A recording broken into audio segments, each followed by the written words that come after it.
Hi everybody and welcome to Beyond Politics. Today we're going to be speaking about a very urgent matter, worse than the NHI, worse than land expropriation, worse than any of these laws that you can imagine. And that is, cocoa prices are going up by 70%. You want your chocolate. Absolutely. The government can take my land, just give me chocolate. But it's actually serious. I mean, we'll tie in why it matters towards the end. But in the meantime, it's interesting to note that it's in the article we are referencing here is Business Tech, and it says bad news for South Africans who love chocolate. Pop in the comments if you do love chocolate or if you don't love chocolate, and what are your thoughts on this? Obviously, it's a luxury item. It's not a necessity, and it might seem like an unimportant topic because it's not a necessity. But Until like you I hear said, the reasons. like Yeah. I said, we will tie in why it should matter to you. And apparently in West Africa, where most manufacturers source cocoa, there is climate change happening. There's more droughts than ever before and unpredictable rainfall, scorching hot weather in West Africa. And because of that, the yields are not what they used to be and prices are soaring. Now, South Africa, interestingly, sources their cocoa from Tanzania, however you pronounce it. And because of that, and because of the shortage, they are charging whatever they want to. So we are not immune to price increases around our cocoa, but they're saying manufacturers are going to absorb as much of the cost as possible, but we're still going to see price increases. Well, the people in the shops are making the money at the end of the day, and this is really a topic that we haven't covered much, and that is how much importers actually double, triple, and even quadruple the import price. And because rental space for shops are so expensive in the shopping center setups that we have, they can easily be converted to a smart city setup. The people have to charge exorbitant prices for their products, and you suffer because of that. Where if you have individual businesses doing their thing, things would be much cheaper and they would be competing with each other. So South African chocolate lovers are in for a tough year. I don't know why they say year, as the price of cocoa continues to increase, climbing by almost 70%. It's quite a lot. So why does this matter?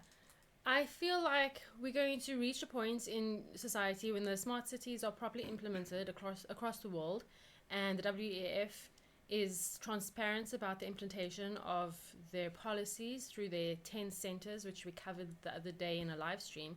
When all of that is implemented and in place, we are not going to have any joy left. Because a lot of the rationality behind smart cities, surveillance states, government power is what's the reason? To end suffering.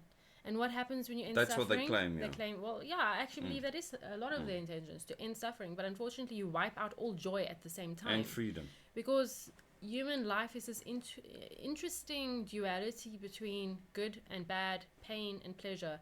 That's our constant experience. And there are literal multinational corporations trying to undermine the human experience and even undermine nature, human nature and nature itself, and create an entire new paradigm where we will cease to be the humans we are today. And this is outlined beautifully in a wonderful, infamous book called 1984, which I'm sure a lot of you have read. If you haven't read it, or if you haven't read it in a long time, I'd suggest you go and read it, and specifically read chapter 4 after you've read this article to truly comprehend where we are at in the plan to destroy humanity. And in this article, they speak of the chocolate industry and the cocoa farming that is unpredictable. Now, the climate has changed since forever. It's going to keep on changing. We have huge drivers for the change of the climate on the earth. We know throughout the ages how much the climate has changed. I mean, Greenland was once green, literally, not filled with ice, and animals used to roam the area. So the rest of the planet must have looked very different during that period of time. And we know this for a fact because we can find evidence for it. Woolly mammoths and all the rest. So the climate's going to continue changing. We're not getting into a debate on what is causing climate change. I believe the sun is one of the greatest drivers for climate change, and the maximums and minimums that the sun is going through. On Earth, there's many things that we can also do to affect the climate, like put propellers, these wind turbines everywhere to capture the wind. The wind doesn't actually end up going inland as far as it would have, or affecting the climate as much as it would have, just by putting up all these wind turbines. Solar panels all over the place, stopping heat from actually reaching the earth, changes the climate. So, and I know that's a very different perspective from most of the other people out there. But, you know, it's fun to use one thing that people really love, chocolate, to actually highlight what is a huge problem. What are the WF going to do about this? How many different things will they use as an excuse to control our freedom? So this is another thing. Driving into Cape Town, it's 2 days ago. There are areas in Cape Town that have the most beautiful heritage buildings. Stunning architecture from all the different eras, from the 50s, from the 60s, from the 70s, from the 80s. Beautiful. And then you see these new developments prop up. These, what I like to call communist housing pods that have a very specific neo-industrial style, so to speak. And it's the opposite of beautiful. We're going to see beauty go away. We're going to see, well, we've already seen the destruction of music long time ago, I think in the 40s, if not earlier, but definitely in the 40s with Hitler and the changing of the frequencies, and then the commercialization of the music industry as well. So everything that speaks to our soul is being systematically eroded to the point where we won't even know if we're human anymore. And I really implore you to please download 1984 free ebook, read chapter 4, the entirety of chapter 4. Wow, I went and paged through it this morning. And I've read this book probably 3 times. Once in high school, it was our set work book, and then twice again as an adult. Reading it in 2025, it hits a little different. So please go read it. If you will indulge me just with page 50, they speak about chocolate actually. Can you put a barn wrapper in it just for good measure? That's my bookmark right now. It says there is. And you don't eat bar ones. No, I don't. It appeared that there had been even been demonstrations to thank Big Brother. So there were demonstrations to thank Big Brother for raising the chocolate ration to 20 grams a week. And only yesterday, Winston reflected, it had been announced that the ration was to be reduced to 20 grams a week. Was it possible that they could swallow that after only 24 hours? Yes, they swallowed it. And then he goes on to describe his friend who's just an absolute slave to the government and to the system.